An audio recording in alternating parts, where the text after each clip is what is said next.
Hello, everyone. Today is January 10th, 2024. My guest today is Scott Clements. Scott is the Chief Executive Officer of Reserve Studies Incorporated. Thanks for coming on the podcast, Scott. Thank you. My pleasure. So what is Reserve Studies Incorporated, and what do they provide their customers? Well, Reserve Studies Incorporated is a private corporation that provides reserve studies mostly to the HOA industry, in the CID community, also known as homeowners associations and common interest developments. But we do all types of properties, from schools, religious institutions, shopping centers, malls, etc. It's virtually any type of property can have a reserve study in order to understand what its needs moving forward are. Great. So the schools and the malls, those are the CIDs, the common interest developments? No. There's two types of common interest developments. There's residential and commercial. So homeowners associations are the residential type, and POAs, or property owners associations, are the commercial. Of course, there's some mixed use facilities that have both residential and commercial within the same structure and within the same community. And those are also, again, divided equally and given their appropriate allotment of, of resources, so that everybody who owns a piece of the property understands what their responsibilities are financially to keep maintaining it. Okay. And how did you enter the reserve studies and the property inspection industry? Well, that's going back a number of years. I got into the property inspection industry through a happenstance chance, and then spent a few years in that. And then my entry into the reserve business was through a friend, my mentor in the home inspection industry. He introduced me. His name was Jeff Lunt. He and his business partner, Les Weinberg, had formed a reserve study company back in 1991. This is going back quite some time, of course. And it was new. It was a brand new industry at that time. There was litigation and legislation in California that kind of prompted this, so that people who bought it into a homeowners association knew where they stood financially. So it was a relatively new phenomenon, or a service at the time.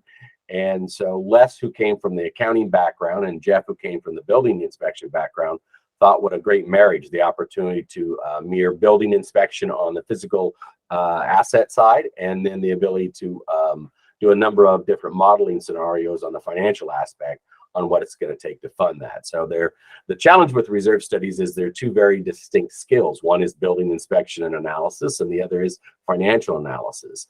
And generally speaking, you don't find those two skills in one person. Generally, the accountants that we know are terrific accountants, but not too good at roofing, plumbing, and mechanical. And the same can be said for those plumbing, roofing, and mechanical contractors who don't necessarily make good accountants. So that was what married us together, and we've always kept that. So we have our field inspection team separated from our financial analysis team, although they work very closely in conjunction. They're two distinct operations, and that's what we feel makes our product so unique in the industry. Okay. And so when would a homeowner association or a common interest development need a reserves study? When would they need to reach out to a reserve specialist? Every year.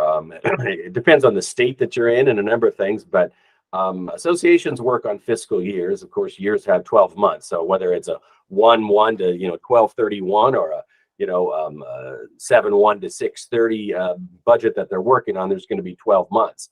And it's important to understand a fiscal year just like a business. And I think that's what people need to understand when they're buying into an HOA, is they're buying into a business. So this is an operation, right? It has assets and liabilities. It has, revenue and expenses. So you want to understand what your portion of that business is. So it's important to have that information, every year, right? Would you want to buy a home on a 5-year-old appraisal, right? Would you want to, take your investments and put them in a, 5-year-old idea? So it's important to have, current, accurate information when you're making these big financial decisions. And in most people's circumstances, their home is the biggest financial decision they'll ever make. So it's important to understand where you fall in. One of the reasons that the laws in California were so strict is the real estate lobby understood that people were moving into these buildings, and then shortly after moving in, they would get what was known as a special assessment, and so that's monies above and beyond their regular assessments that they have to pay. Sometimes they were given little notice and little time to make these large expenditures, sometimes in the tens of thousands of dollars. So it was important for people to understand when they're entering into these homes what the potential liability, and if there is any current liability, like, well, how much do we have right now versus how much we should have. Generally speaking, most associations could feel safe and comfortable at a 50 to 60 rate. Generally speaking, you want to be over 75% funded, but there are a lot of poorly funded HOAs out in the world simply because they exist, and people may not understand it when they go in to buy it. And that's a critical aspect for the real estate community and everyone at large to understand, particularly home buyers. Okay, that makes sense. And when you say 50, 60, 75, what does RSI, Reserve Studies Incorporated, how do they determine what those numbers are? What is 50%? Sure, good question. 50% is a ratio of how much they do have versus how much they should have. So if you should have hypothetically $100,000 in the bank set aside for your future liabilities of your roofing, plumbing, etc., then if you have, say, $50,000, you're 50% funded. If you have $75,000, you're 75. If you have that full $100,000, congratulations, you're 100% fully funded. So that means you have all of the assets necessary to offset your liabilities, because you may not need the actual cash for that roof for 10 or 20 years when it fails. But at this point in time, you have to save up, because of course you don't want to have to come up with that money immediately. If a roof costs, $50,000 and takes, 20 years to deteriorate, you don't want to come up with that $50,000 in a single year. You want to spread that cost over the owners over the 20 years of its life expectancy. So that's what the reserve study allows owners to do, is to understand how much they are on a proportional basis and how much they age and how much should be set aside on a regular basis to make sure that, one, you have enough money to pay your bills, right? That, when your roofing comes due, when your plumbing comes due, you keep the property well painted and other aesthetic values. And then, of course, you keep putting money back into that reserve fund as you spend the money. So it's a balance on how much you should put in and save versus, of course, you don't want to be overfunded, right? We don't want to have too much set aside. This is a business, right? So yeah, you want to pay your fair share, but you don't want to throw money away, right? You want a good investment for your business.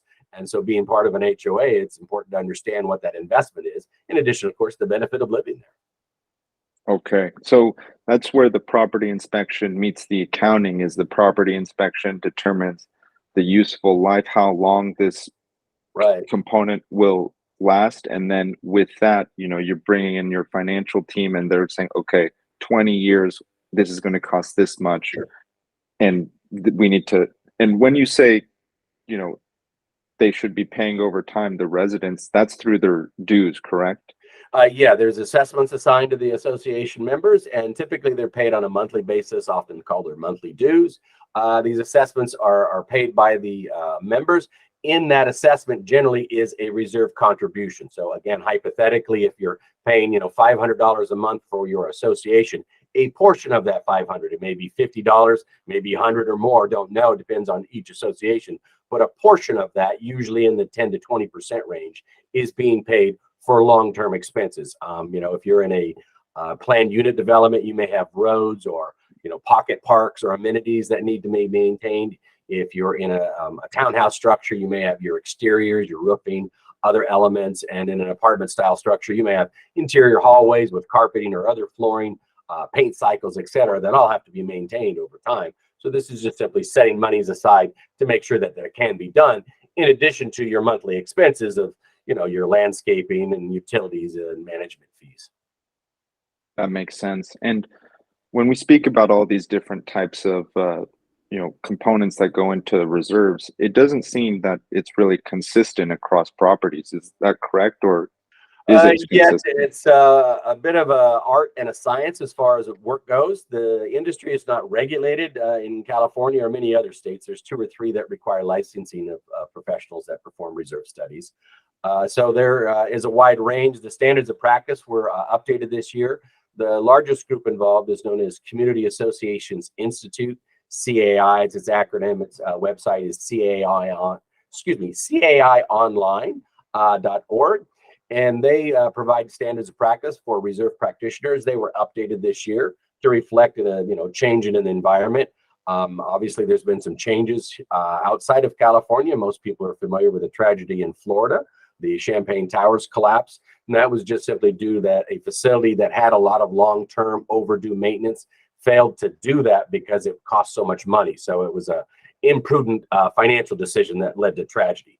And here in California, many people in HOAs are finding out the balcony bill, as it's being called, or referred to, that passed several years ago, that require these inspections on these balconies. These are important safety aspects. So the cost of these have to be included somewhere. So those are now included in the reserve study. So it's not just a fact of including your water heater and the other elements. It's okay, what else does it take to maintain this facility? It might mean these structural inspections. Eventually, it's going to require the refurbishment of your infrastructure. Certainly not on a 20 or 30-year-old building do you have to replace, all the piping or electricals or so forth. But as that property ages, if you're in a 50-year-old building, there's a strong possibility you've already replaced your plumbing piping. And if you haven't, well, you should expect to soon. If you're in a 75 or 80-year-old building, well, now your electrical system is probably heavily antiquated, and you may have to, replace that. So there are infrastructure components that may need inclusion in reserve study, depending where that structure is in its life cycle. Like I say, in a 5 or 10-year-old building, not much infrastructure needs to be funded for. It has 30, 40, 50 years. But if you're in a 30 or 40-year-old building, you need to start asking some questions about what needs to be done in the near future as it relates to this infrastructure. And then if you're in a 60 or 70-year-old building, it's important to know your history. When was the last time we replaced the plumbing? When was the last time we had upgrades? When was the last roofing cycle? When was the last fumigation cycle, et cetera, so that you can begin to track what's going to be necessary to maintain that structure, that structure or that facility going forward. So it's a pretty intricate process of understanding where the association is in its life history and its physical assets. And then, of course, the whole analysis of, all right, how much money do they have coming in versus how much are they expected to spend? What's their starting point? And then you can figure out how much is going to be needed in the future. And that's why it's important to redo these documents. If an association is starting off from a well-funded position, then great. You can expect that your assessments over time are going to increase relatively close to inflation, right? Most of your expenses are inflationary related. Your management expenses, your utilities, other things that the association buys is subject to the same inflation rates that everybody else is. So generally speaking, your assessments are consistent with inflation. If you are falling behind and you're low on your reserve funding, well, now you're going to increase at a rate exceeding inflation because you're going to stay with inflation just to maintain, your plumbing and electrical, charges, your, landscaping bills, your insurance costs. All of those are going to be paid, right? You're not going to not pay your insurance. You're not going to not pay your landscaper. So you have to raise more monies to put into the reserve fund. If you don't have those, well, now you have to raise the assessment. So those communities that are starting off underfunded are likely to increase their assessments well above inflation rate over the next 10 or 20 years. And that's an important thing to understand because, what is $500 today could be $5,000, 20 years from now. And, it's important to understand where you are at in that community and its life cycle. That makes sense. And that, most homeowners or most people who purchase real estate, as you said, that's one of their number one investments. And they're not, they see an HOA due and they just want to see, I want the lowest HOA due possible. It's a false sense of security. It's the same thing as, convincing somebody to reduce their contribution to their 401k or retirement program. It's like, okay, well, that's great. That gives you more cash today. But what happens in 20, 30, whatever the timeline is for your retirement? Your retirement with no money. Well, this is kind of like a retirement account for a building, but a building doesn't retire. It has to be refurbished, right? So we got to put that new roof on. We have to replace that piping. So it's important to have the money set aside to do that. And any monies that you're saving today are just going to be multiplied because now we have an inflation factor to it, right? And so you want to offset some of that inflation with interest earned, right? So if I have $1,000 of future liability and I have $1,000 worth of money in the bank, that's great. I'm going to earn some interest on my $1,000 of money, which may not completely offset the cost of inflation, because as we know, inflation and interest earns don't always, equalize. But nonetheless, I've got at least an offset towards that. However, if I have that $1,000 versus liability and $0 in assets, I earn $0 in my interest. So I'm losing both ways. I get the inflationary on the assets that I got to replace, but I'm not getting any interest earned for having money set aside. So I get the double hit. So when it's time to replace that roof or that plumbing, often that means special assessment because they haven't saved sufficiently over time to replace that.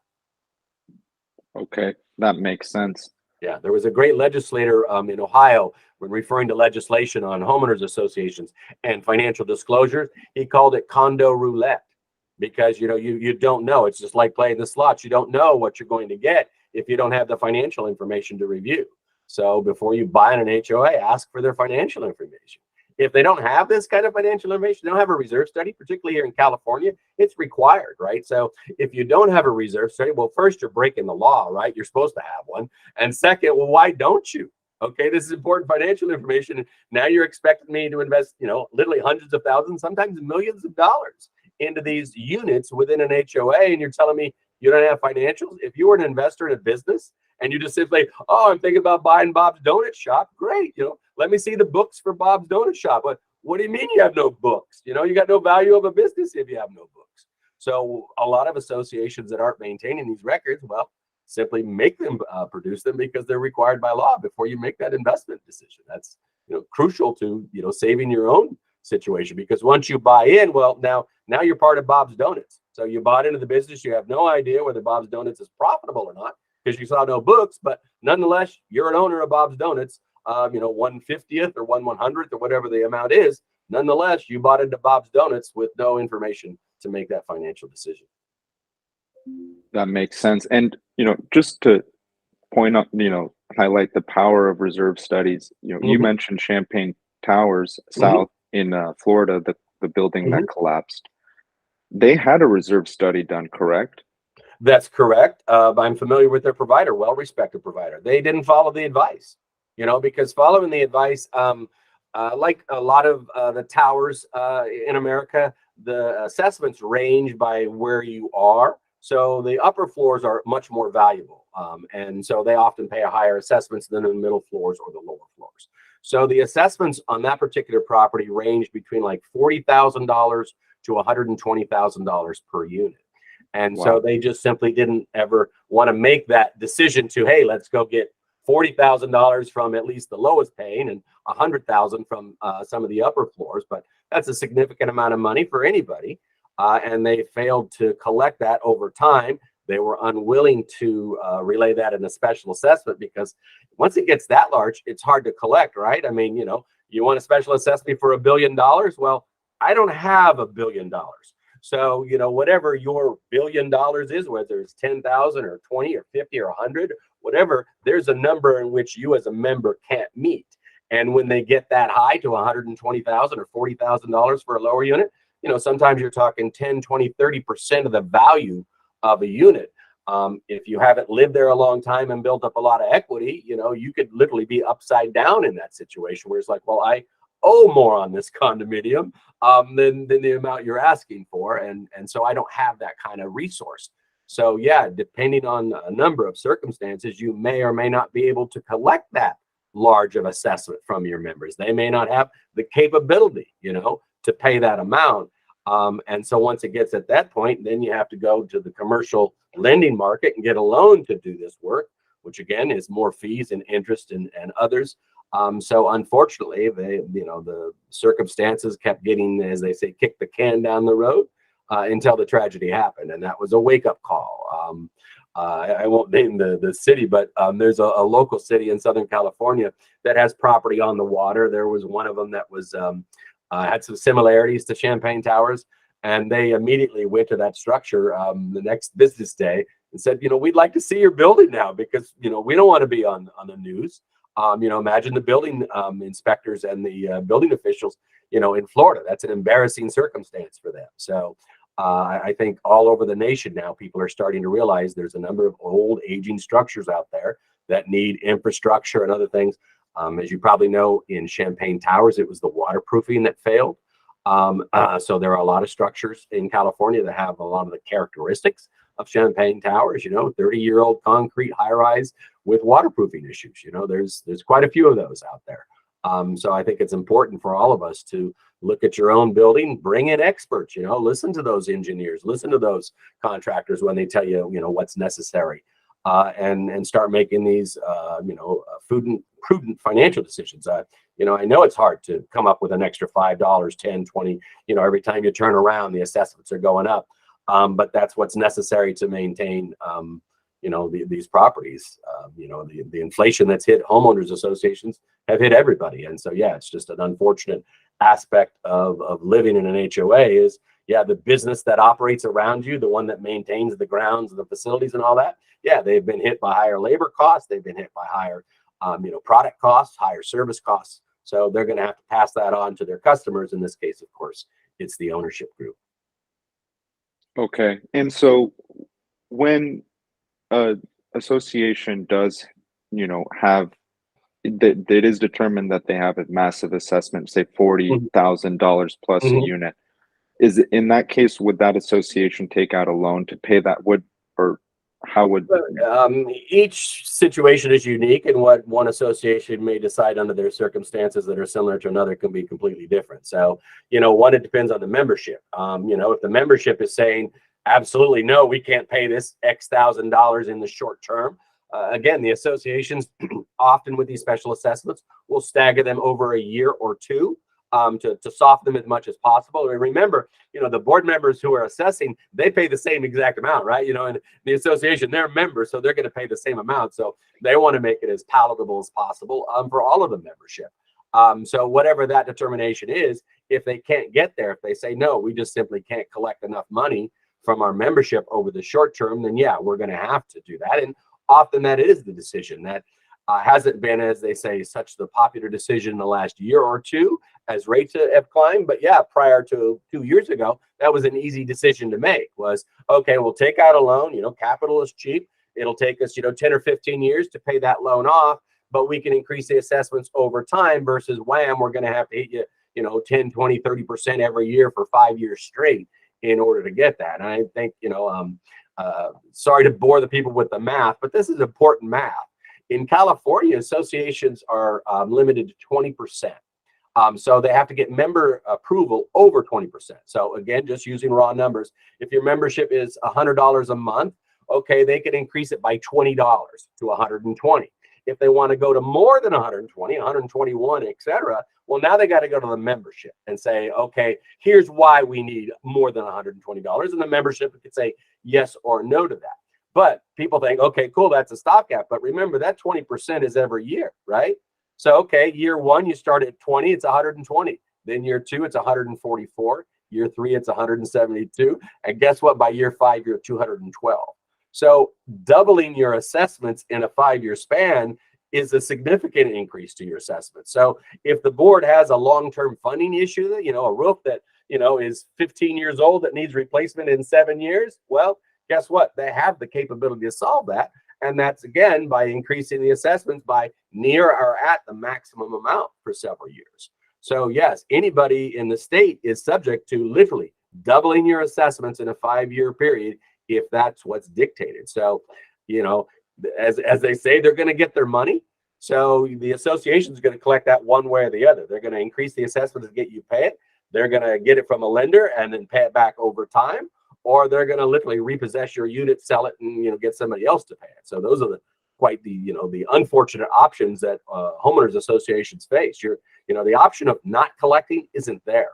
The association is literally required by law. It uses the term. Go ahead and give her key.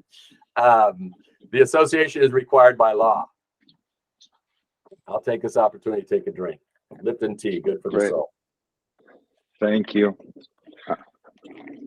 What was that? What type of tea? Lipton tea, mixed berry. Oh, very nice. So, as you're mentioning this, you mentioned it earlier. This is a business, the association, and it functions as a business. It takes out loans like a business. And most people who purchase real estate and, purchase in an association don't think of it that way. Yes, and the challenge that you have in California specifically, in many parts of California, is that it's hard to buy not on an HOA. You know, the development communities, they want it, and that's a whole other topic that we could get onto if you wanted to. But nonetheless, a lot of communities are, you know, heavily in sales. People are buying and selling all the time, but they're not really looking at it like they would if they were a business. Smart people, you know, we do multi-million-dollar estates where, you know, every home in there is, you know, worth, you know, considerable amount of money, tens of millions of dollars, and the HOA may or may not be in good financial position because, again, it's based on the HOA and how that particular business is run. And so it's important for anybody considering buying into these is to ask for these documents and then review the documents. And I'm like, okay, well, you know, what if I'm a plumber? Great. I don't read financial documents. Great. There's people out there that'll help you. You know, the preparer of the report, call them. They'll explain it to you. You know, there are CAI, as I mentioned. There are 8 chapters in California, and they all have hundreds of service providers. So whatever questions you have, whether it's legal, financial, you know, if you have asphalt questions, believe me, there's dozens of asphalt guys in every chapter. So there are resources for people. So don't feel like, oh, it's overwhelming. I can't buy in an HOA. No, it's fine to buy in an HOA. Many of them are well run. They're great communities. It saves a lot of money. Just make sure you're buying smartly and using, you know, good quality people. You know, your real estate agent should be, you know, reasonably familiar with the HOA and its reputation in the community, right? You know, just like anything else, you know, there's the reputation in the community, large or small. So ask your real estate agent about that community. Ask for the documents. If they don't have the documents, that there's a red flag, right? So, you know, if they don't have the documents, that there's a red flag. Ask why. And then once you get the documents, review them yourselves. But, you know, don't hesitate to call. Like I say, there are accountants and reserve analysts and so forth available, free or relatively inexpensive consultation that in just a few moments. I mean, I'll give you some free advice right now. If you are considering buying in a homeowners association, okay, great. You're going to be shown around by your real estate agent, and they're going to show you several properties, right? You know, some in the same community, other in different communities. So if you are about to buy in a community and it looks nice, right? It's well maintained, and you know, things are painted on a regular basis. It has a nice curb appeal.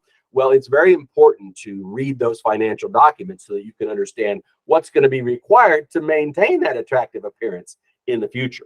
If you drive into a community and it looks bad, like, you know, the asphalt's old and it hasn't been coated in a long time, you know, it's clear they haven't painted in a while and things are kind of looking shoddy, well, you can just turn around and drive away, because I can tell you what their bank account looks like. It's zero, right? Nobody lets their community look terrible. Nobody allows their curb appeal to deteriorate rapidly or to a bottom level while they have money in the bank. I've been doing this, you know, all 30 years or so. I've never seen a circumstance where people had a lot of money in the bank and an ugly community. Every time you see a community that is deteriorated and lacks maintenance, it's because they don't have enough money. 100% guaranteed. So when you are out looking, well, factor that into your process, that if you want that community to look better, it's going to cost you and every other member in there the cost involved in upgrading its current circumstances and then maintaining it. The reason that that community has lacked maintenance is that that community, for whatever reason, had a collective will not to maintain it, and that's just generally driven by, we don't want the assessments to go up. And you know, if someone's trying to save money, that might make sense. But like you mentioned before, purchasing a home for most Americans is the biggest purchase they'll ever make, and Right. also one of their Right. majority of their wealth. And I believe curb appeal is, you know, if your curb appeal is high, your value of Oh, your absolutely. home's going to be higher.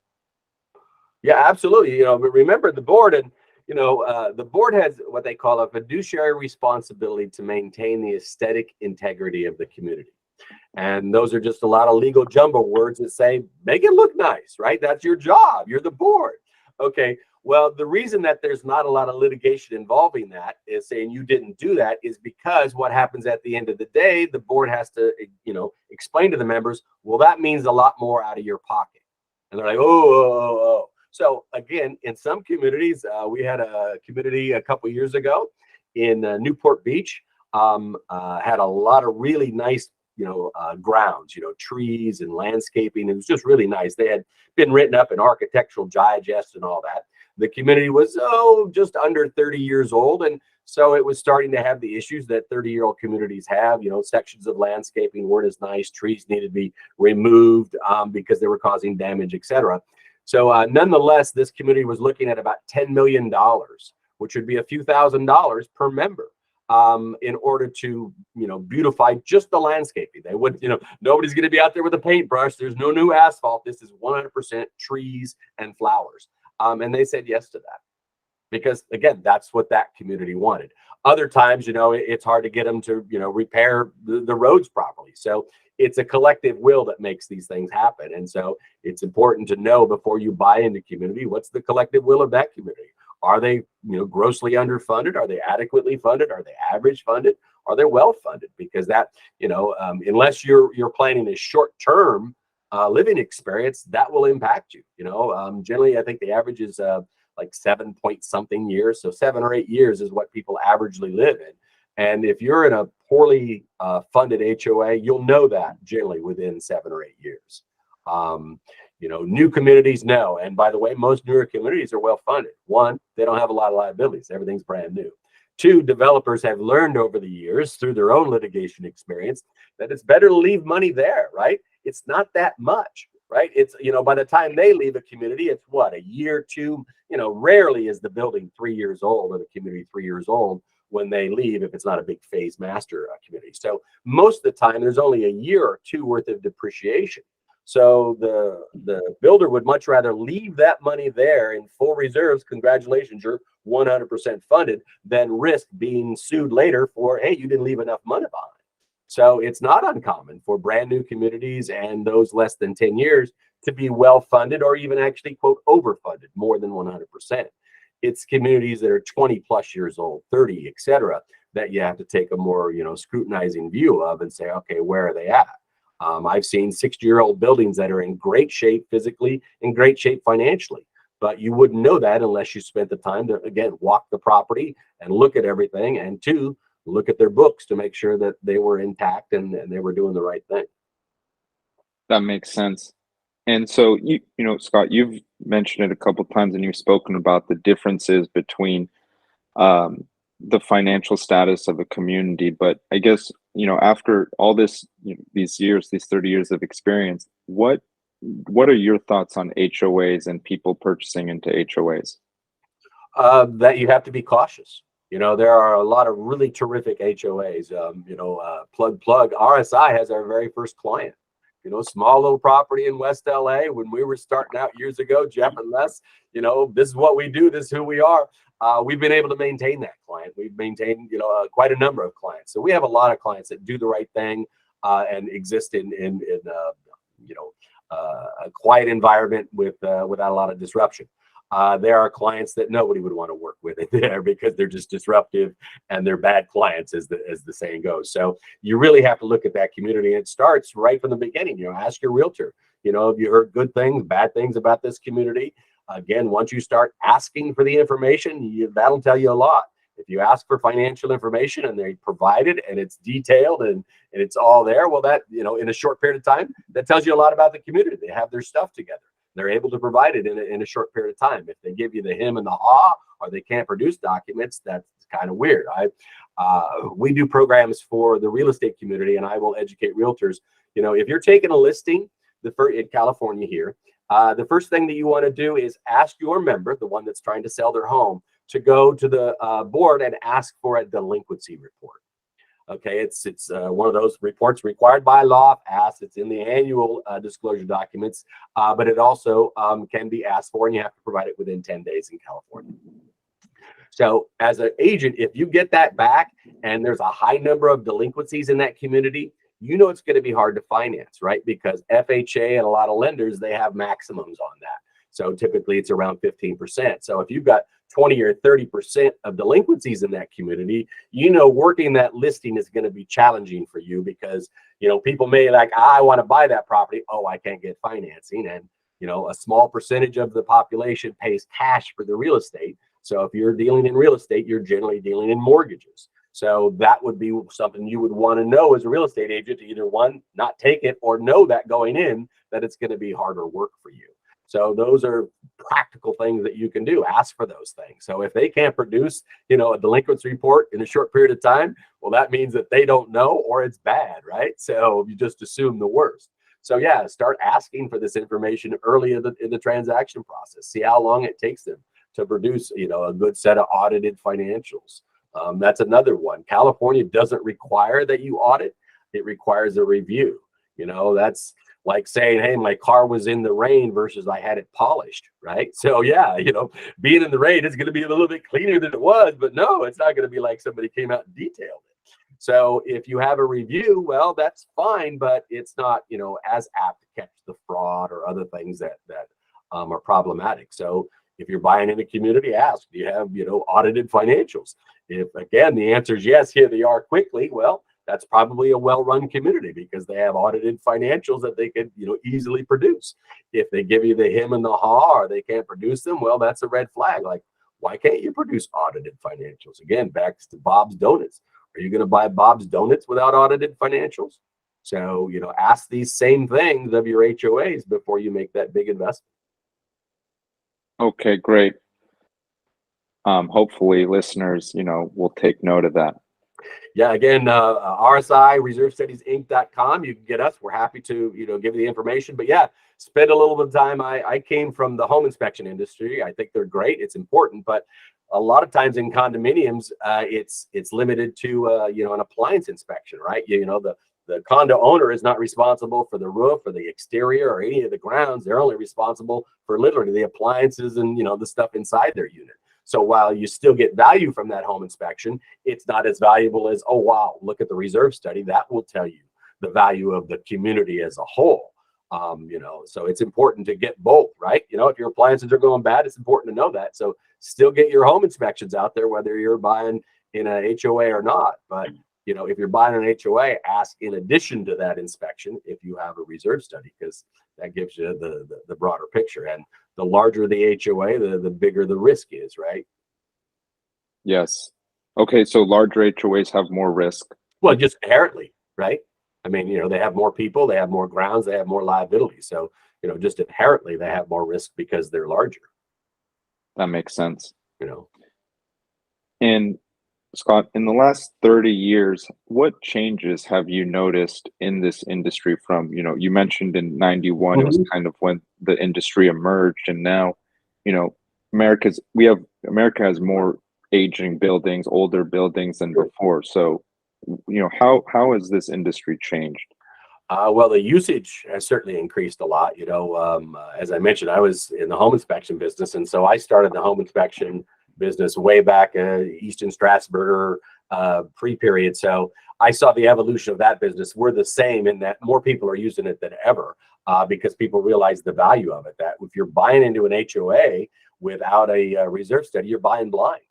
Right? Would you buy without an appraisal? Would you? So it's a complete change in the mindset. That people are now aware that, oh, this product exists. So the usage is there.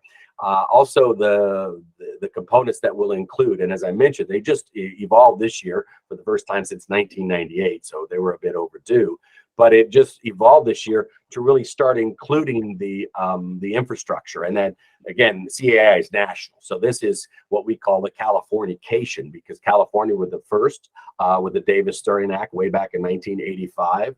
To start regulating HOAs, the requirement. By 1992, they had the reserve study requirement. So again, if you read the Davis-Stirling Act now, it's up to about 140 pages. So it's very detailed. We were the first and we're still the largest. We have the most regulation per se across the country. So now you'll find a lot more infrastructure items in there. When we started doing this many years ago, very people had the cost to fumigate. And then they found out over time, about half, it ranges, talk to the pest guys, but about half of the people, they fumigate on regular cycles, 10, 12, 15 years. And that takes care of their needs for the most part. Others, they don't fumigate at all, and then every now and then when they have a unit sell, or they have to do something, they have to replace portions, big beams, so the idea that you're not going to spend money on pest issues is absurd. You're going to, whether you eradicate them before it happens, or you replace the wood after they've damaged it. That's your choice. And like I say, it's about 50-50 the other way. But at that time, that was just like, well, that's silly. Long-term components, wood siding, metal roofing, other things that last 50 plus years. Here in the state, they have, since Davis Sterling put reserve studies in years ago, required 30 years. That's considered reasonable, right? If it's 30 years or more, well, that's a long time. We can deal with it. So it's been the lay of the law for years that if it lasts more than 30 years, it has to be included in the inventory. Like, yeah, we know it's there, it's just not funded right now. And the reason why, maybe operating, maybe lifetime, maybe it's somebody else's responsibility. We get that with mailboxes, right? Well, it's the master, it's the sub. So it's important to put those, but the new standards have pushed that even farther to include, make sure that you're including these, and just list them as 30 plus. They'll fill in someday. By the time I'm retired, maybe somebody will be out here 20-30 years from now, and they're going to have to change that. So if it lasts 50 years, great, put it in there. And if you want to fund it from day one, 49, 48, etc., that's your choice. If you want to leave it at 30 plus and unfunded until it's 29 years old or 29 years away from replacement, again, that's all within your responsibility as a board and your professionals decide. But make sure it's there. Part of the problem is people don't know that. And I've had a number of HOA boards say, we were following the research study and they didn't include plumbing. We're getting hit for $6,000-7,000 a unit for plumbing. It was never in the reserve study. So yes, if these aren't complete, they get magnified by, again, the number of units. So if you got 5 units and we have $9,000 a unit, that's 45,000. Well, when that number gets to 250, all of a sudden those numbers become significantly much larger. So it's important to have other professionals. I invite this as a reserve practitioner. The most accurate costs are going to come from the people who do it for a living. So I can estimate roofing, I can estimate plumbing, paint, all of that. The ones who are going to be the most precise are the ones that would charge you to do the same work. So if you've got a receipt or a proposal from a contractor, absolutely give that to your reserve provider, because they're going to be the ones, that give you the best possible. So, don't be afraid to let your report be reviewed by other professionals. I tell people, and they can look at the section, right? So give the roof section to the roofer and the plumbing section to the plumber, but don't be afraid to let others weigh in. He's more conservative on the light, for instance, a water heater, one that is in the back room of a clubhouse that gets used a few months out of the year during the summer versus one that's in a laundry room that gets 10 hours a day, 7 days a week. They're going to perform much differently because their usage is much different. So it's important for the business practitioners out there to, say, that gate operator doesn't get as much usage as this. And again, the reserve analyst would know whether it's 10 units or 100, but there are other, idiosyncrasies within the environment of that community that only the practitioner knows. I can assure you the reserve analyst doesn't know where every irrigation operator is. The irrigation control guy, he does know. So it's important for them to work together to make sure you understand where the things are, what condition they're in, if the information that you're provided. Remember, these are not what we call spending plans, they're saving plans. Hypothetically, we say, okay, your standard water heater lasts 10 years. As I mentioned, in some environments, it might last 7 or 8 because it gets high usage. In other environments, it might last 12 to 15 because it gets limited. But nobody is going to be precise. Nobody can accurately predict, 9 months after its 11th year in operation, that's when it's going to fail. These are estimates. And that's why it's important to review them on an annual basis, because that change. You get new monies coming in, things get replaced. You have to update that information. So as we say, it's a living, breathing document, and it's designed to give you an idea where you are. So no, you're not going to spend exactly like it says, but when it says that you've got fumigation in 8 years, well, if you're planning to fumigate, which is a good idea, this is what it's going to cost, and somewhere in the next 8 years you need to think about it. You may decide to do it a year or two early because you're going to paint or do other things, and you don't want the fumigation, the tarps to damage your new paint job. So you fumigate a year or two early because you're planning to do something. Or you say, hey, we just painted. We're at 0 for our fumigation, but it's not a big deal. We're going to wait 5 more years until we paint again. So again, those are decisions the board can make, and it's important to have new updated information so that they can make those kinds of decisions. If you're working off a 5-year-old document, none of that information is relevant for the most part. So you're again back to flying blind on, how much should we have? How much should we be collecting from, current owners? I've had a number of clients that are surprised they're over 100% funded. How would you like that? Like, what? I've been putting more than I should away, right? If I go to Starbucks. I love those little orange drinks, those press drinks. They're like $7. I call them my crack. I don't give them any more money than is necessary, right? So I pay them exactly what it costs. So that's what you should be paying your HOA, exactly what it costs. And that's what the reserve study helps you do, is determine what you as an owner should pay every year that you live there, and make sure that you leave behind what you inherited. That is, a working functional property. That makes sense, and that highlights the importance of choosing a qualified and really high experience reserve study provider. We wouldn't want to have our reserve study, miss a huge line item, or the reserve study specialist, just wanting to do it quickly and put their own estimates instead of, collaborating. It really seems like you need a special, a really high quality reserve specialist.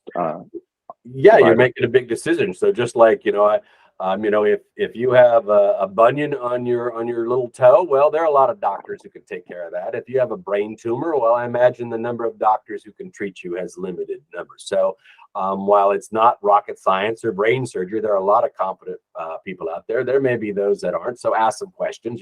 How long have you been doing this?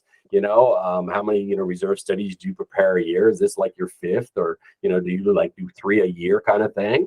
So yeah, ask those questions. How long you've been doing it? Are you credentialed? Are you certified by CAI or APRA? Do you have other licenses? Were you a contractor or an engineer, architect, something in a previous life before preparing reserve studies? Can I see a sample of your work? Anybody should have sample reports, to John Doe's and all that. If you don't, again, that kind of brings up a question like, why don't you have a sample report, right? You've never been asked that. Proof of insurance, if people ask us for proof of insurance, it'll take our staff, 2 or 3 minutes to pull it off the computer and send it off, and we've got it. So we've asked that question several times a year, so we're used to dealing with it. If you don't have insurance, well, ask the question like, one, why don't you have insurance, or why don't you have proof of insurance, and why can't you give me that? So those are all just questions that you should ask any professional. Ask same thing of your realtors, your home inspectors, your lawyers, your doctors. How long you've been doing this? Do you have people that will vouch for you? Give me a couple of referrals. Our company and many in the industry, we'll give you a list. I think it's up to like 18. It's just one page, we limited, but yeah, we have 18 different people that you can call and ask, how we've been doing and if it's done. Because again, on the biggest decision of your life, it's important to do some due diligence. If you haven't done, hours and hours of due diligence on any home that you're about to buy, you've done yourself a disservice. Because literally it can make, tens of thousands of dollars a year difference in what it takes to maintain that structure out of your pocket. I've seen, we have it here for those that are familiar with Long Beach. There's a beautiful community here known as the Villa Riviera. It was built in 1911. It was the tallest building on the West Coast for decades. And they are going through a special assessment, which I believe now, I've heard the rumors, I'm not a provider of their service, but I heard it's about $60,000 per unit. And they went through a $20,000 per unit assessment in about 2002. So this is the second big, massive special assessment for that particular community here in Long Beach. Very, very iconic. So it can happen to anybody. So it's important for you to know what you're buying before you buy. That's good. And again, hopefully listeners take note before they purchase into an HOA. Yeah, and there's lots of people out there to help you. Like I say, CAI's website has hundreds of providers. We're happy to do it. There's a lot of people out there who will help you make a good decision. So don't feel like you're in it alone. There's a lot of people who can decipher the stack of paperwork that you'll get in a disclosure document when you start looking at an HOA. So don't be afraid to call people and even spend a little bit of money to make sure that you're making a good investment decision. Spend a little money to save a lot more down the line. Yes, absolutely. Ounce of So, prevention. ounce of prevention, yes. Scott, so RSI, what customers do they serve in, geographically where it We've like been servicing resides? all of California and Arizona for about 30 years now. We have a lot of activity in the Phoenix market. The rest of Arizona is sporadic, but we're all up and down California. We're headquartered in Cerritos, California. So, like most businesses, most of our business is in LA and Orange County, but we service San Diego. We're bidding on a lot of properties in San Robles, Paso Robles right now. So we've been covering Southern California pretty extensively for about 30 years. We have them sporadic throughout the state. As you know, most HOAs are within populated areas. So, they're around LA, San Francisco, all of the population centers. So we've been servicing LA County since day one, and that's where most of our work is. But we've been outlined since then. Our HOA population makes up the bulk of our business, but we have a lot of commercial condominiums. That's been a very popular real estate product. Business owners realize all the tax advantages and other advantages of owning it. So even though it might be a small 400 square foot unit within, they realize the advantages of it. So that's a very popular product, very robust over the last 10 years. We're doing a lot more schools and institutions, I think, post-pandemic. A lot of them are now, okay, we've got the resources we need to see where we are. So we're seeing a lot more in that. We're doing a school this week. So those are coming on. I would imagine that we don't do a lot of work in that area, but other firms out there do them in the hospitality industry. That's going well. I know our recreation facilities are doing well, but we're seeing the biggest growth into the non real estate asset, and that's the mixed use and the commercial POAs. Those are very popular, particularly in the beach communities. And in places, again, if you're in LA County, there's a number of these communities, they get them clustered. They have near LAX and so forth. You've probably seen them Westwood that they are going on. So the business is quite robust now. People are, anywhere you go, there's cranes and construction crews, a lot of rehab, a lot of remodels. So yeah, anybody in financial planning and or construction is probably busy right now. Definitely. And so any associations in California, homeowners, schools, uh, shared between residential and commercial or commercial condominiums, they could reach out to RSI and get, at the minimum, some insight into what their association possibly needs. And yeah, we offer a 15-minute consultation to anybody. By the way, with each engagement, we offer a 30-minute Zoom session for free. So we talk to boards, property owners, boards of directors, large groups all the time. So yeah, our mission is to educate them on what they have and how to maintain it. And for those that are about to purchase, educate with it. I do a fair amount of teaching to the public, and I really like the groups that are people about to buy into real estate. Those that own it, it's not as much fun for me because, I'm about to give you a bunch of bad news. I'm going to tell you some bad news. I'm the downer. I'm the guy you don't invite to the Christmas party because I'm really a downer. But to those who haven't bought real estate, it's the most valuable hour they can spend. They walk away from that going, oh my gosh, I'll know before I invest now what to do. Where so many of the people I talk to have already invested, they're already in the HOA, and now they're struggling with how to deal with the circumstances they inherited versus being proactive. So yes, I encourage anybody who is in real estate management to give us a call, but particularly those who are considering real estate purchase, would be happy to give you some insight on how to protect yourself. great. Scott, thank you for your time. Are there any last words you'd like to leave our audience? Well, I just thank you for your time today and paying attention to a lot of what I'll call trivial stuff. But finance is important. And as we age, and you can see I'm not a young chicken, it's important to understand where you are. So I hope all the young people out there take advantage of the opportunity to learn from those that aren't young anymore. My guest today is Scott Clements. Thanks for coming on the podcast, Scott. Thank you very much, Crash. Have a good day. Have a good day.